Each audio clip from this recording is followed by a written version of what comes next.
Villa Obrera, Centenario, provincia de Neuquén, República Argentina. En este lugar se inició la primera experiencia de alfabetización de adultos de todo el país, luego de la asunción del gobierno del doctor Cámpora.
Si te referís a la metodología o ideología de Freire, Esperanza elegiría, porque él habla de que cuando el sistema se cierra en la opresión, si no se abre un huequito de esperanza, es imposible romper el círculo.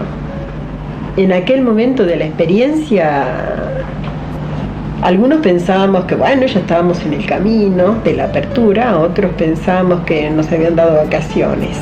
Pero lo cierto es que por periodo corto, por mucho que fuera, sentíamos la esperanza y la gente ponía motor fuera de borda al porvenir, digamos.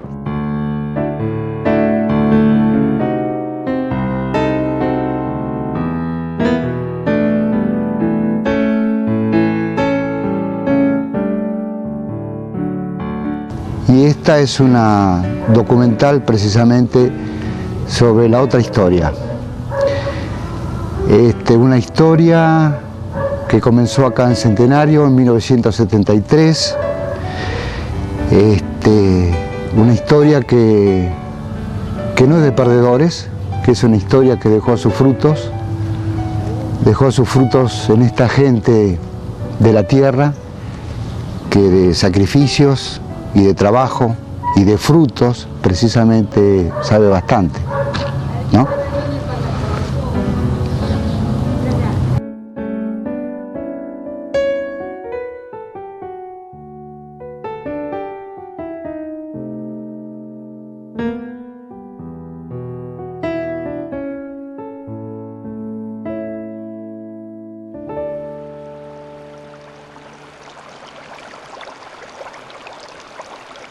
Este barrio Villa Obrera inicialmente no tenía identidad, era conocido como el barrio de la costa, porque está situado en sobre la margen derecha del río Neuquén.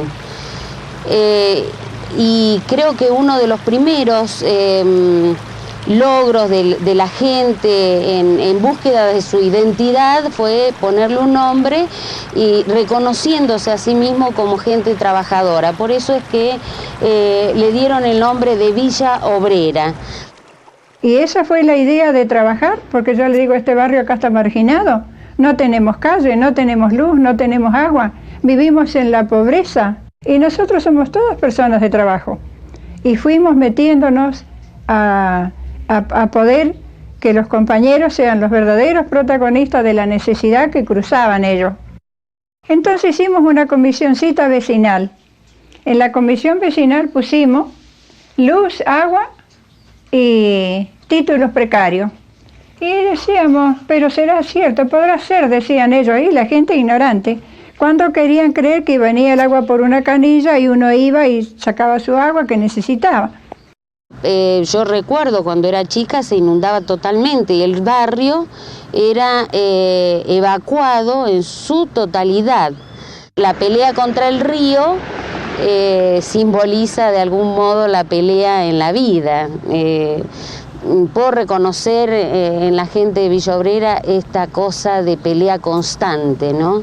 Que por supuesto me llena de orgullo y seguramente a ellos también. Pedimos una escuelita, aunque sea 2 horas en la noche, porque en el día todos mis compañeros trabajaban. ¿A quién le pidieron? Le pedimos a Rogelio Córdoba, a él le pedimos. Vinieron maestros, compramos un pizarrón y bueno, hicimos ahí para seguir la escuela. Vinieron otros profesores de Neuquén y nos dieron una buena mano, nos ayudaron para poder hacer la escuela, para poder que hubiera una escuela de alfabetización.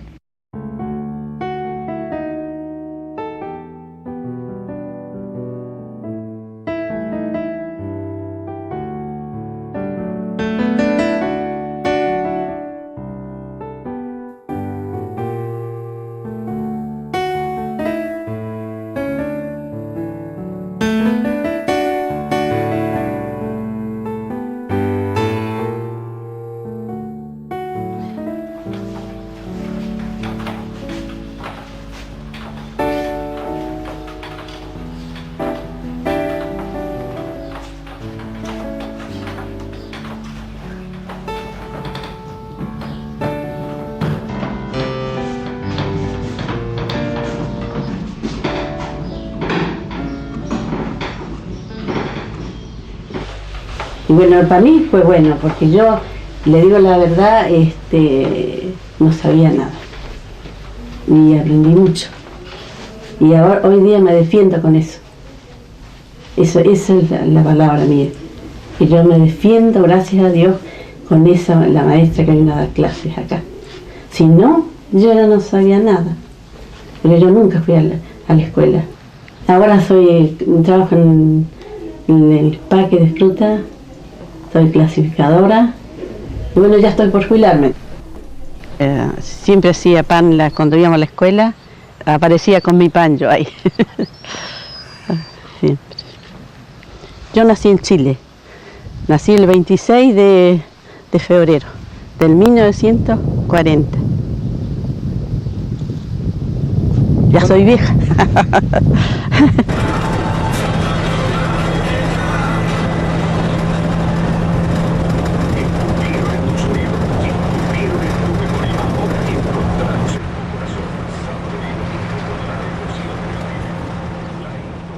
Estamos en la rotonda de acceso a la localidad de Centenario. Centenario es una población de aproximadamente 30.000 habitantes que está ubicada a 15 kilómetros de la capital de Neuquén. Yo arribé a Centenario en el año 1968 y desde entonces practico mi profesión de médico, de la cual vivo en esta localidad. En el año 1973, en el momento en el que volvíamos a la democracia luego de uno de los tantos golpes, mediante el Frente Justicialista de Liberación conseguimos ganar la intendencia de Centenario en ese momento.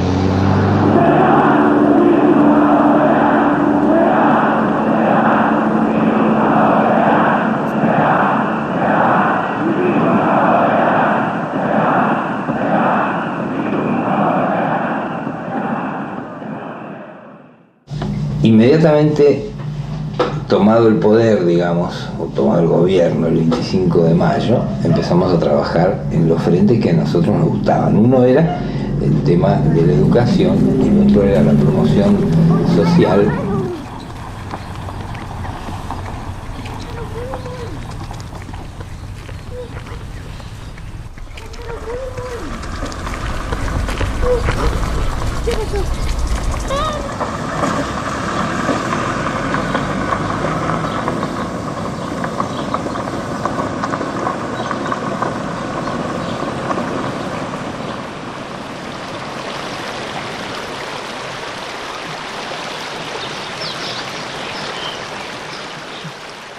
El primer día de clase, yo le digo a los alumnos, a toda la gente del barrio, que quería hacer una película sobre esta experiencia que se iba a hacer, que yo iba a aprender a filmar, así como ellos iban a aprender a leer y a escribir. Por lo tanto, que todos íbamos a aprender algo.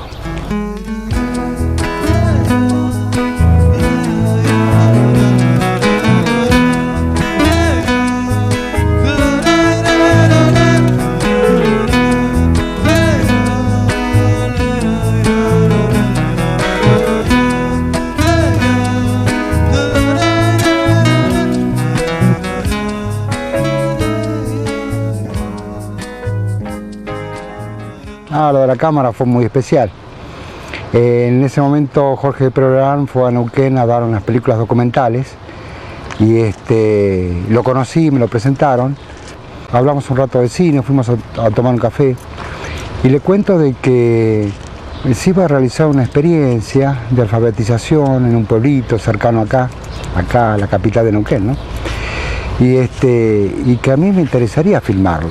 Digo, pero no tengo cámara. Dice, bueno, yo te la doy.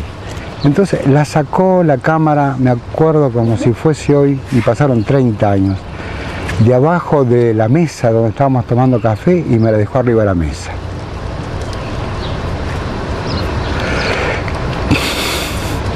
Qué compromiso, ¿no? Porque un tipo como Perolarán te da la cámara y te conoce hace 3 minutos y me dice, bueno, yo te lo doy con una sola condición, que tenés que filmar. Bueno, pavada de responsabilidad, ¿no?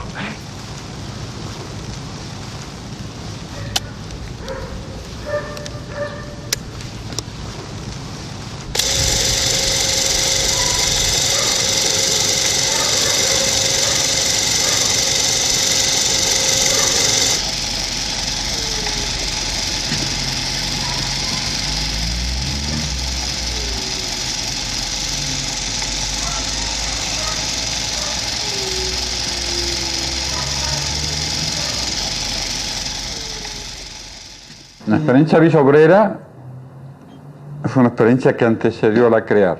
Yo creo que la experiencia Villa Obrera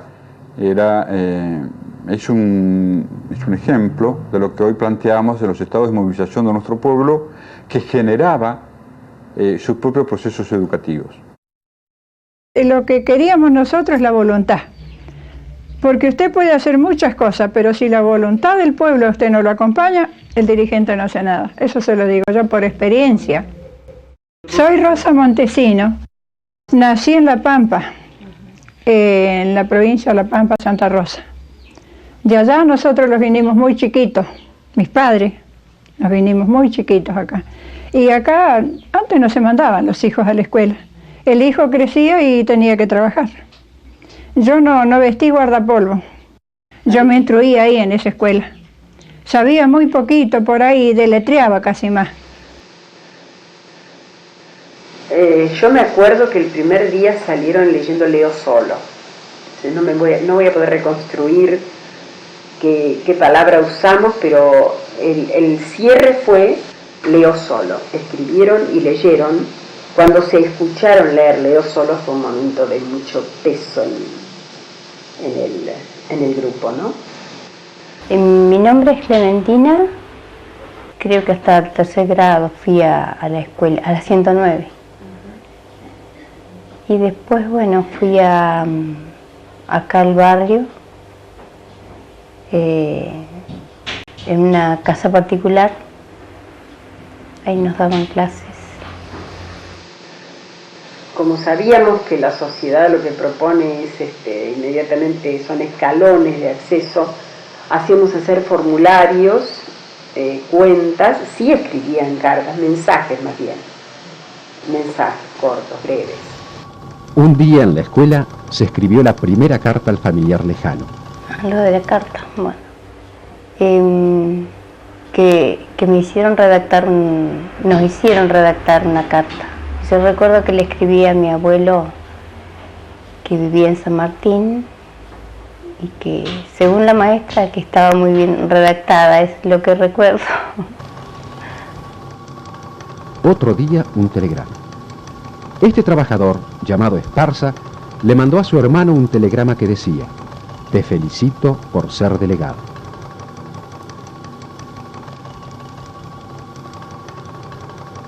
Entonces llegamos y nos encontramos con que había radios prendidas y algunos estaban muy prendidos a la radio. Colocado en un tránsito histórico, pagaré con mi vida la lealtad del pueblo. Y les digo que tengo la certeza que la semilla que entregáramos a la conciencia digna de miles y miles de chilenos no podrá ser cegada definitivamente. Entonces, contra las metodologías que te dicen letras compuestas, no, la CH son 2 letras, nunca se hace eso. En las primeras clases yo entendí que la motivación allí era una sola y que, bueno, vamos a ver cómo nos arreglamos con el método, pero lo que escribí grandote en el pizarrón es Chile, ¿no? Porque eso era lo que estaba presente. Entonces fue tan impactante, tan fuerte, por supuesto que se dio, digamos, el trabajo de la alfabetización. No paramos por eso, seguimos trabajando, pero al separar las sílabas y al combinar las consonantes con el resto de las vocales, inmediatamente apareció Chicho y apareció Chile Lucha. Elsa lograba eso, una comunicación profunda con la gente, de respeto, de entender, de escuchar al otro, de poder relacionar a partir de una necesidad, por ejemplo, el agua, la tierra, la salud, esas cosas, hacer todo un análisis sociológico de ahora me doy cuenta que era así. Yo decía, ¿cómo sabe esta mujer? ¿Cómo puede? ¿Y cómo sabe la gente? Porque todos tenían para aportar. Me acuerdo que había un señor que creo que después nos dimos cuenta que tenía problemas de falta de anteojos, tenía problemas en la vista, escribía muy grande. Entonces empecé a decir, no, empezó el fracaso, ¿no? Yo no puedo escribir en el cuaderno porque escribo muy grande. Y entonces alguien muy motivado, tendrá que escribir en las paredes, compañero. Esas cosas salían.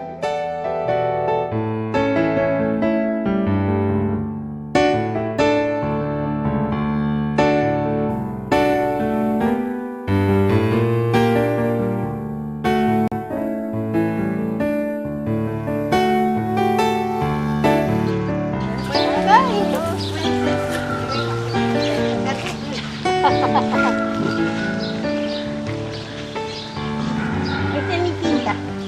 Me presento mi quinta. No tengo mucho porque tomando siempre atrás de lo trabajando y trabajando. Sabía algo, pero ya se me había olvidado un poco, así que volví a reintegrarme al estudio. Y fue una bendición porque hoy en día eso me saca adelante. Ese estudio que hice, no le digo que sé mucho, pero no me parten por la mitad como antes, que me hacían lo que querían y yo me quedaba. Ahora no, ahora defiendo mi derecho porque ya sé leer, sé hacer una letra y eso me sirve mucho para vivir en la vida. La venida de Elsa acá fue una bendición de Dios, sí, porque ella nos abrió los ojos, ella nos enseñó cómo teníamos que hacer y bueno, eso fue muy bueno para nosotros. Así que la vamos a tener eternamente en el corazón. Trabajé mucho, pero bueno, y sigo, porque no puedo aflojar. Ahora si me sacaran una foto, me sacarían en una bicicleta, porque todavía tengo mi bicicleta. Me voy en ella a la mañana, me levanto temprano, me echo una bañadita para despertarme bien, porque si no, no me despierto. Me tomo unos buenos mates y bueno, cuando ya es la hora salgo a buscar a mi comadre y vecina que tengo. Y ahí nos vamos las dos a trabajar a las 7 de la mañana. ¡Vamos, comadre!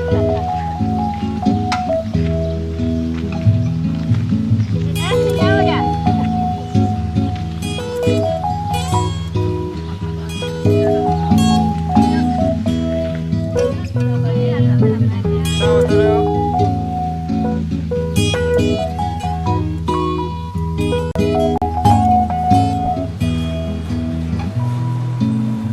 Si tu alma estuviera cerca de mis días, sería tan fácil despegar, llegar a la estrella que da la alegría, sonrisas que anidan en el certeza, que es simple la vida, que sean sorpresas los días que vendrán, el trigo y la azafrán. Ay, ay, ay.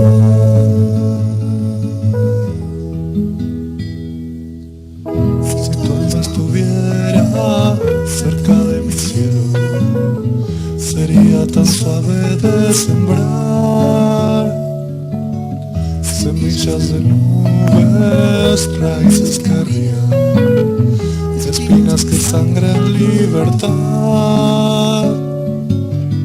Quisiera estar vivo entre tus mordidas, quedar suspendido, tus movimientos enredados en tu aliento. Ay, ay, ay.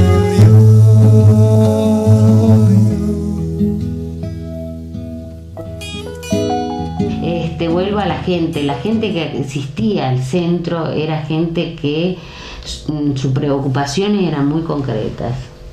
Godoy era una de las personas que por ahí hacía otro tipo de análisis. Godoy como el tipo sufrido pero con conciencia, con ese que siempre tiene algo diferente para aportar. Y sí, a uno se le salen muchas veces las palabras como ovejas del corral, como se dice, ¿no? Como dijo Martín Fierro. Pero por ahí, a lo poco y nada que uno sabe, le salen palabras que son ciertas y que vienen al caso. Y bueno, el padre de la Anita Salazar traía a hacer el canasto. Y un día él se fue a mirarlo como hacía. Y de ahí me dice, che, mira, vamos a ir con una tijera, vamos a ir a la isla, me dice, a buscar una varilla, me dice. Hizo 6 canastos. Bueno, a la tarde salió, cuando llega, cargadito venía, le pagaron todos los canastitos y le encargaron. Sí, contento venía. Uno de los mitos argentinos es con respecto a la escolaridad, es la asistencia perfecta de Sarmiento a las aulas, siempre, todos los días, llueva, truene. Don Genaro dice un día, qué suerte que tenía Sarmiento. Yo solamente podía ir los días de lluvia, cuando no trabajaba. Yo tuve muy buena memoria cuando fui niño, pero mala suerte porque no había en eso entonces escuela.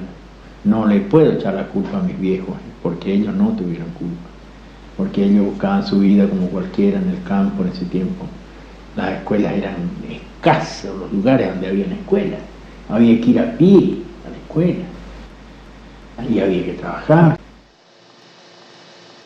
Todavía se lo llama deserción escolar, todavía los papás dicen a mi nene no le da la cabeza, todavía se habla de la falla de la educación, como la imposibilidad del chico de acceder a los conocimientos. Mentira total, es una exclusión sistematizada, programada. Durante el gobierno de Cámpora se pone especial énfasis en los déficits educativos de nuestro pueblo y surge un proyecto que depende directamente del Ministerio de Educación, pero que se instrumenta a partir de la Dirección Nacional de Educación de Adultos, que se llamó CREAR. Era Campaña de Reactivación Educativa del Adulto para la Reconstrucción. Es decir, CREAR transformaba el proceso educativo con adultos en el ámbito de un centro de cultura popular con una cierta autonomía del sistema educativo y sobre todo con una gran participación de la comunidad, que era quien definía. No nos olvidemos que la CREAR no funcionaba casi en escuelas, generalmente eran sindicatos, iglesias, todo lugar que en una población, en un centro poblacional, fuera un ámbito donde los sujetos se constituían como tales. Mate era la primera palabra de la campaña de alfabetización. El mate como superalimentación, como la gente reemplazaba la comida por mate, y el mate como vínculo social. Es decir, los patrones no tomaban mate. Y Elsa siempre marcaba de una manera muy clara su posición respecto de la escuela, es decir, el papel que históricamente ha tenido la escuela como una institución que ha servido a otros fines, no a los sectores populares, ¿no? Yo me voy a preguntar con vos. Yo he estado, tengo 4 primeros grados en una escuela. ¿Por qué tengo un solo sexto grado? Si yo creo que esto va a cambiar, yo tengo que abrir todos los grados segundos, terceros y cuartos que tengo en primero.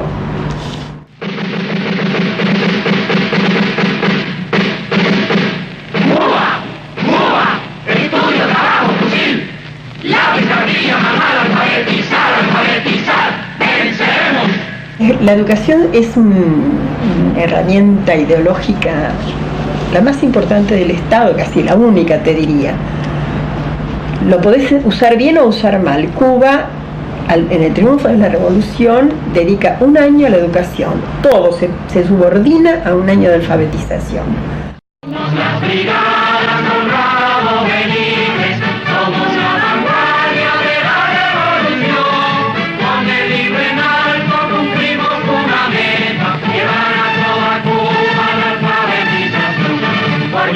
Y montañas el brigadista cumpliendo con la patria, luchando por la paz.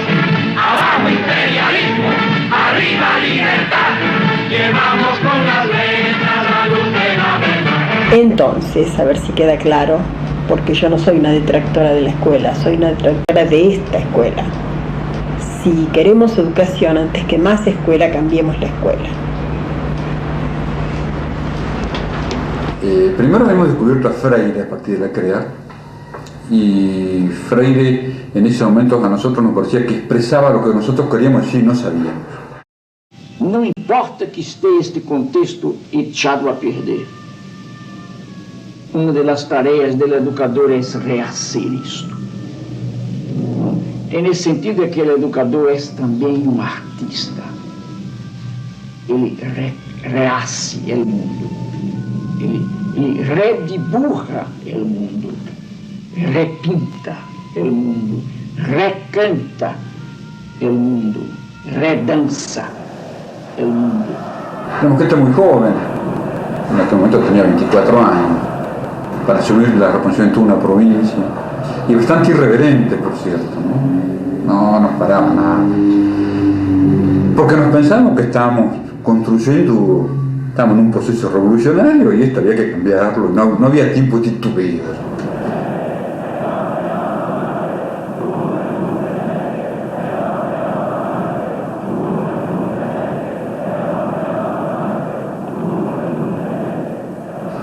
Nos encontramos con Tayana, exigimos capacitación, pues sí, por supuesto, Tayana.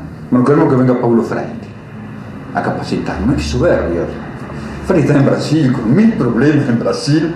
Pero nosotros, Tayana, le decimos, si no viene para fuera, nosotros paramos todo. Es importante aclarar que Tayana tenía en este proyecto su proyecto mimado y nos concedía muchas cosas.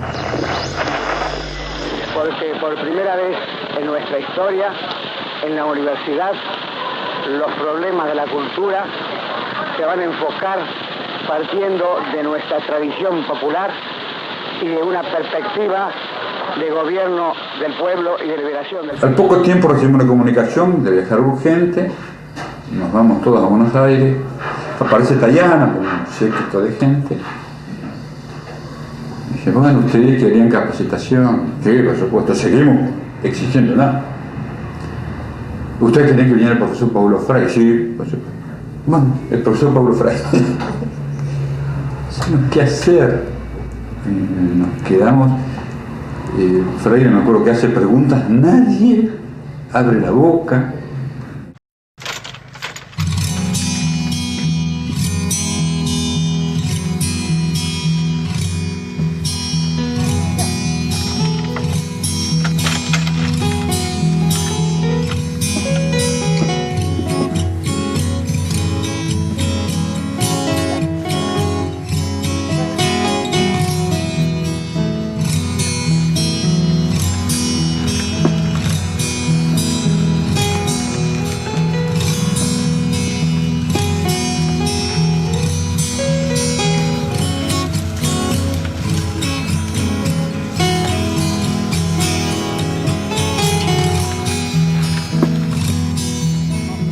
Soy Mayo Romero, soy peón rural, trabajo en las chacras, soy cosechador, hago toda tarea lo que es rural, poda, cosechar, ralear, puntalar, todo eso.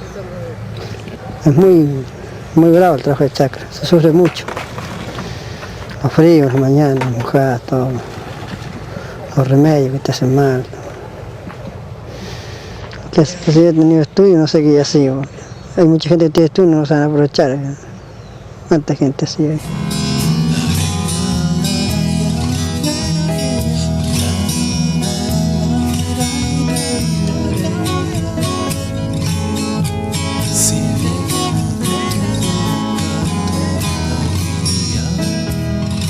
Yo nací en Villa Obrera. Soy una de 9 hijos y no sé por qué razón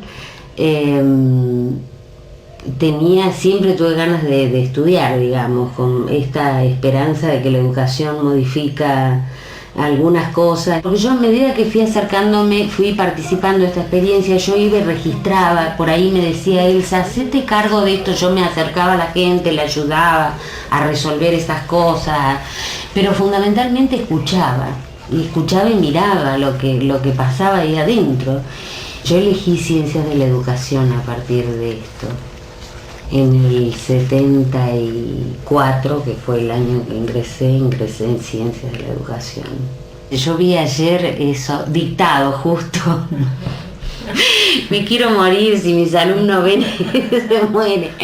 No, pero también tiene una explicación. Hay muchas de las cosas que piden los adultos que tienen que ver con esto, ¿no? Con este papel crítico de la escuela.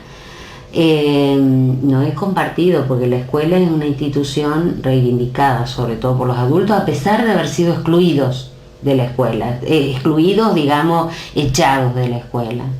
El adulto reivindica el papel de la escuela y reivindica esta cosa formal, y entre eso estaba el dictado.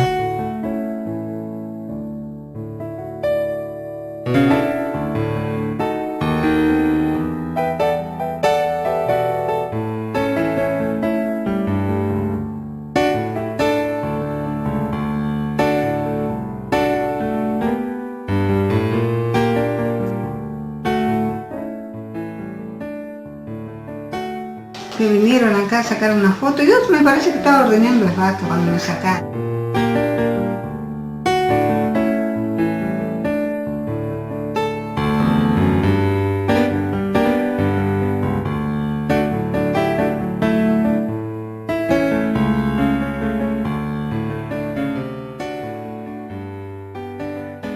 Yo me iba caminando para ir a la escuela. Ajá. Iba como si esta hora a las 7, entonces venía a las 9 de la noche. A las 9 ya me venía de vuelta.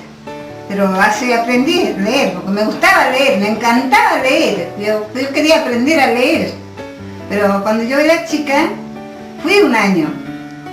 Pero después no me mandaron más a la escuela, que quedaba muy lejos. Tenían miedo que me pasara algo por el camino.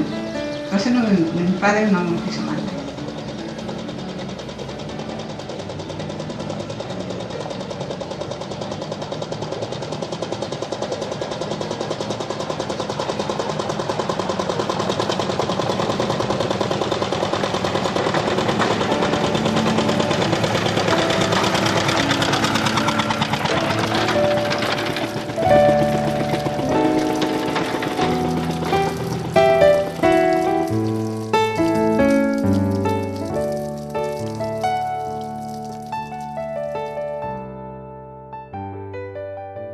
Y bueno, él siempre andaba con su hacha y su lima. Mi esposo se llamaba Héctor Navalón, trabajaba en el aserradero de Moño Azul. Porque como era medio mañero para esas cosas, no quería. Después fuimos juntos, ya después Elsa convenció al viejo, que era difícil de convencer. Bueno, en esa oportunidad nos pusimos a estudiar.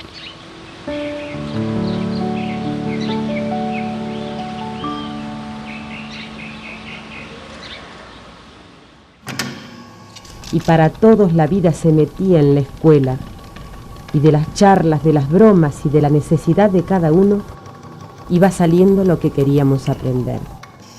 Por eso a mí me parece tan importante la experiencia de Villa Obrera en ese sentido, porque no era el hecho de ir a la escuela todos los días, era traer las vivencias de su trabajo, era el iniciar un proceso de organización que es tan importante en todo grupo, y el de juntarse para hacer cosas que dieran respuesta a necesidades del barrio. Eso es más que importante.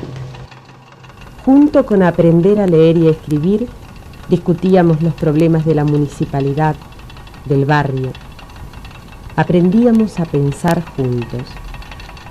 Sí, se conversaba sobre lo que estudiábamos, se conversaban las ideas que teníamos, porque teníamos muy lindas ideas para todos. En esos 6 meses se hizo el centro, se hizo el curso, los compañeros aprendieron a leer y a escribir, aprendieron que la vida era posible de otra forma y aprendieron a que con su esfuerzo personal podían hacer cosas individuales, cada cual en su casa, en sus cosas, y colectivas. Así hicimos un centro comunitario que hasta el día de hoy está ahí, que se usa como guardería. Con trabajo voluntario hicimos la conexión de agua a todas las casas del barrio. Sí, fueron, hicieron la zanja, pusieron, el municipio aportó algunos elementos, y creo que la gente también aportó algo. Y bueno, y salió el agua mágicamente por una canilla, una cosa que era increíble, increíble. Y además en un día. Sí, y después trajimos la cañería y empezamos acá con esto, Córdoba, en la zanja, entre todos los compañeros, a pala, ¿no? Todos colaboramos. Me acuerdo que trabajamos los fines de semana, íbamos a la municipalidad, o sea, venta de empanadas. Ese fue uno de los principales objetivos, de que el barrio tuviera algo. Y luchábamos con la vida, fue una lucha, pero era linda, era una lucha linda. Siempre pedimos una guardería. ¿Sabe por qué? Porque cuando no se quemaba un nene, se lastimaba. Y las madres trabajábamos afuera, todas éramos trabajadoras. Siempre trabajamos en los galpones del paque o raleando, cosechando las plantas. Entonces pedimos una guardería porque había muchos niños chiquititos. Y bueno, gracias a Dios se hizo la guardería a fuerza de sacrificio, y esa permanece hasta hoy. ¿Vieron la guardería? ¿Qué tal está? Esta es la parte vieja. Esto que ahora es cocina, que antes fue el salón principal, y este otro salón que ahora se usa para el salón de los bebés. Son las dos partes originales.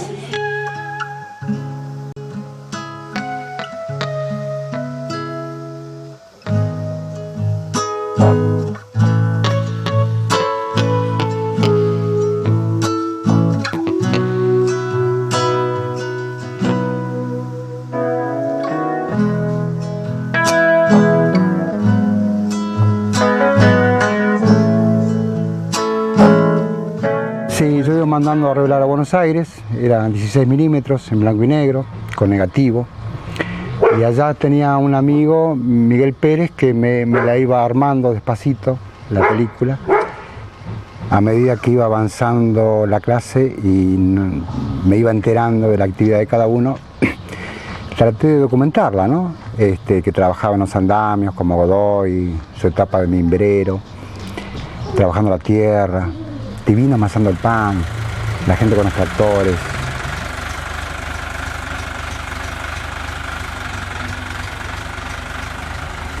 Yo soy nacido y criado acá en Villa Obrera. Así, criado acá nomás en la chacra. De los 8 años que estoy laburando acá. Lo que me acuerdo de eso, de la cámara cuando estaba con el tractor, que estaban filmando y yo estaba laburando. Yo no me acuerdo de eso, no. Y este andaba sacando raíz atrás mío. Bueno, ni pensaba que se podían filmar a los otros.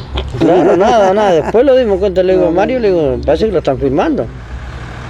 Mira, así, nada que ver, ni sabíamos los otros.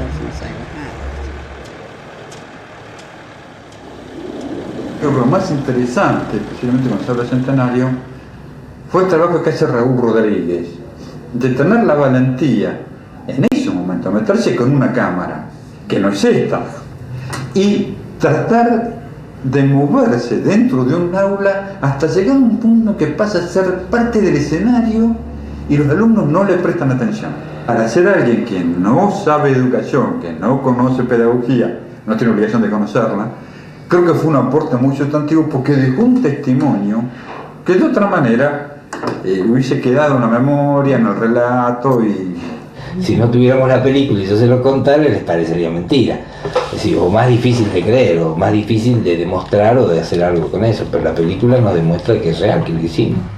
Y tuve la gran fortuna de que cuando la tenía más o menos armada hicimos una primera proyección acá para que ellos vean cómo iba avanzando todo. Bueno, fue una fiesta realmente el día que la vieron, con mucha alegría, con muchas sonrisas. Era como Tarzán.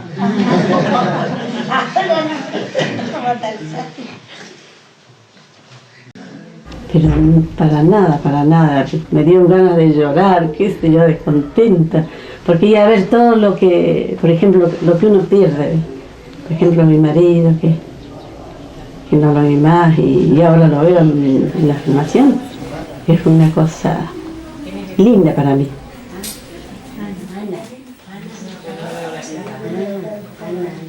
La veía más bonita antes de eso.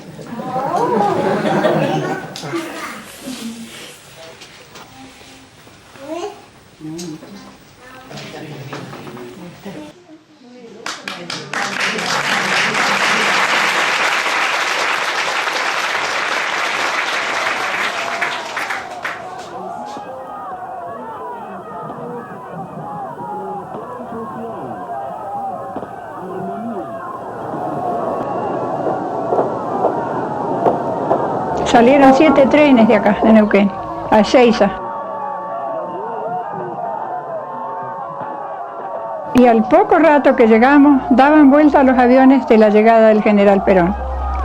Y en eso se desploma una parte de mis compañeros, y otros caían de arriba. Caían muertos mis compañeros. Y yo dije, Señor, vamos a disparar de acá, a nosotros nos va a llegar la muerte.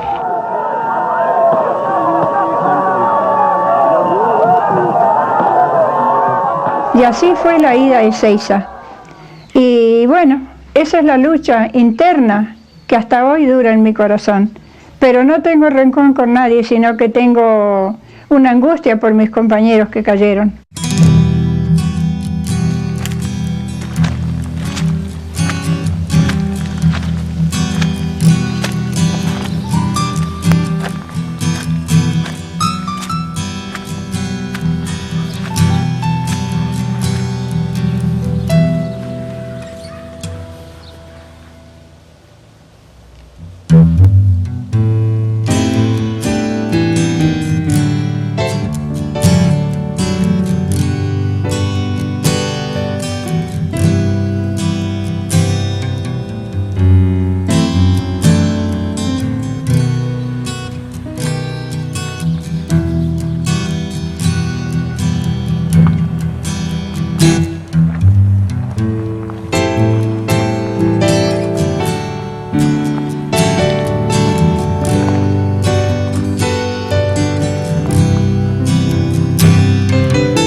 Y bueno, esas cosas de la política, un buen día o mal día. El doctor Rogelio Córdoba, que era intendente de esta localidad, fue destituido de su cargo. Entre los cargos que le hacen es malversación de fondos por la construcción de la guardería de Villa Obrera y la red de agua. Y es terrible eso, porque eso estaba en otra partida por dar respuesta a una necesidad concreta. Este es uno de los cargos por los que lo destituyen, ¿no? Recuerdo el momento, fue mucha gente a apoyarlo a Rogelio, pero el poder trajo mucha más. El final de la intendencia fue bastante abrupto. Nos hicieron en el mes de diciembre una suspensión por 30 días y en el mes de enero, con mucha presión a nivel sindical y demás, no se olviden que nosotros pertenecíamos en aquel entonces a la Juventud Peronista y esta estaba enfrentada con el ala sindical, que era la derecha del peronismo. Hubo mucha presión de parte de todos esos sectores y bueno, nos destituyeron y el final fue bastante malo, tuvimos que desaparecer por un tiempo de la localidad con amenazas de muerte y situaciones muy violentas. Y fuimos testigos de una situación de patoterismo, porque salía Rogelio, se quedó charlando con nosotros, vuelve uno de los matones en ese momento de la UOCRA, que no sé por qué razón mete un chumbo en la panza a Rogelio. Lo amenaza, sí, una cosa que para mí fue terrible, porque yo en mi vida había visto una situación así.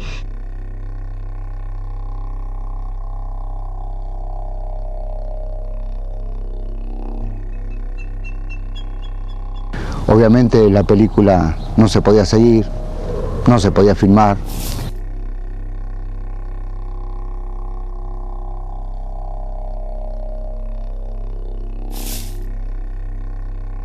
Con la presencia de las 3A empiezan a atacar a los militantes de la CLEAR con políticas de contrainsurgencia. Concretamente empieza a haber muchos compañeros desaparecidos, muchos compañeros muertos en supuestos enfrentamientos. No he renunciado ni pienso renunciar. No he solicitado licencia ni lo haré. Ejerzo la plenitud de mi poder presidencial con cabal conocimiento de los hechos que ocurren. Y terminó terrible, pero no esa experiencia, terminó terrible el país. Yo ya estaba trabajando en la campaña provincial, Fermina se había quedado cotidianamente con el grupo de Villa Obrera, al que yo asistía con irregularidad, me echan de la universidad, no solo yo, éramos 14 los primeros llamados subversivos. Así que no se podía pensar en nada. Neuquén fue una sociedad diezmada por el horror, por el crimen, por el asesinato, el secuestro. Comunicado número 1 de la Junta Militar. Se comunica a la población que a partir de la fecha el país se encuentra bajo el control operacional de la... Después nos enteramos que también los residentes de Villa Obrera fueron citados a declarar, fueron indagados de la manera que utilizan los métodos nuestros militares, ¿no? Y bueno, fue un montón de soldados y un comandante, me dijo, yo soy fulana de tal, sí. ¿Militasteis en el gobierno de Perón? Sí. Milité, fui a Seiza, volví y pasé las 1001. Y qué raro que no te mataron. No, le digo yo, porque todavía sirvo para algo. Entonces me dijo, cuídate porque estás en la lista.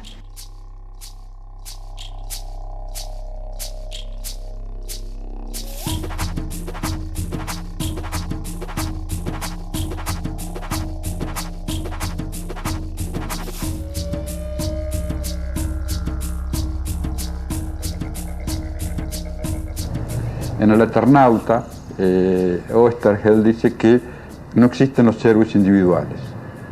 El héroe siempre es colectivo. El héroe individual es un inconsciente que arriesga todo por todo. Sobre todo esto a nosotros nos impacta. ¿Por qué? Porque la escuela cuenta una historia de héroes. Y la historia la hicieron los pueblos. Los héroes están ahí porque los puso un determinado proceso popular. ¿Por qué seguimos hablando del tema? Ahora son todos abogados, sociólogos, economistas. Vamos a darles educación a esta gente para que después, ahí están en la universidad los futuros, ¿eh? En la Universidad de Derecho, que no parece una universidad de este país. Ahí están. Entonces vamos, insistamos con la educación. Si la educación es tan buena, santa, noble, como se dice, hablando de los lenguajes, me acuerdo de una cosa, en la escuela de Frontera, donde fui maestra de personal único, un único año, una nena, los chicos no cantaban, y yo estaba, no sé por qué estaban, tenían que cantar, porque no sé qué iban a cantar, porque canciones infantiles no se sabían, alguna rondita, y ellos muy vergonzosos. Entonces, Al margen de esto, un buen día vino una nenita que no venía a la escuela, venía a tomar la leche y a dormir, mientras sus hermanitos pues se dormía porque tomaba la leche. El impacto de la leche la hacía dormir. Y no era tucumana. De pronto me dice mi gata Tula. ¿Cómo se llama tu gata? Tula. Qué lindo nombre, ¿cómo se te ocurrió? Es porque mi gata es la más noble, la más gloriosa y santa. ¿Cómo decís? Que mi gata es la más noble, la más gloriosa y santa, por eso se llama Tula. Bueno, estuve charlando con ella tanto y no había caso, hasta que sola empieza ella a cantar Tula, más noble, la más gloriosa y santa. Y me di cuenta que ni nuestras canciones patrias están hechas para el campo popular.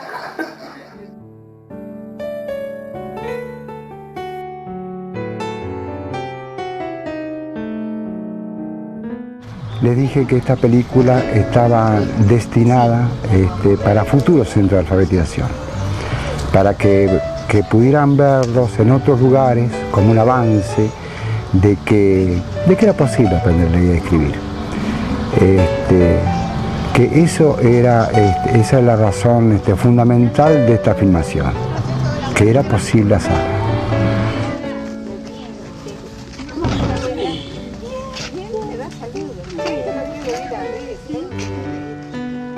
Se les preguntó a los alumnos para qué querían recibir educación. Para aprender ortografía, Carmen. Para trabajar en mejores condiciones, Carlos de la Cruz Cisterna. Para concientizarnos, yo, mi mujer, mis hijos y mis compañeros, Genaro Godoy. Bienestar, fuerza y la esperanza que no se pierda nunca. Para terminar con la explotación, Rosa de Montesinos. Todavía la maestra cuando terminamos la escuela, que hice ya todo, me dijo que tenía que ir a la secundaria. Si no podría ir a la secundaria, iría porque era muy lejos, acá para ir de noche. Me animaba.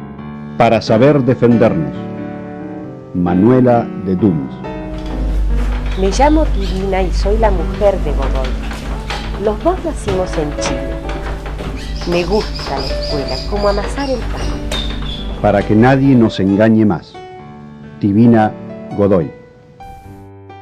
Mi nieta, que siempre me empuja, me hace ir y bueno, voy a hacer yoga y alcanzar una mayor calidad de vida, logrando la armonización del cuerpo y la mente a través de la meditación.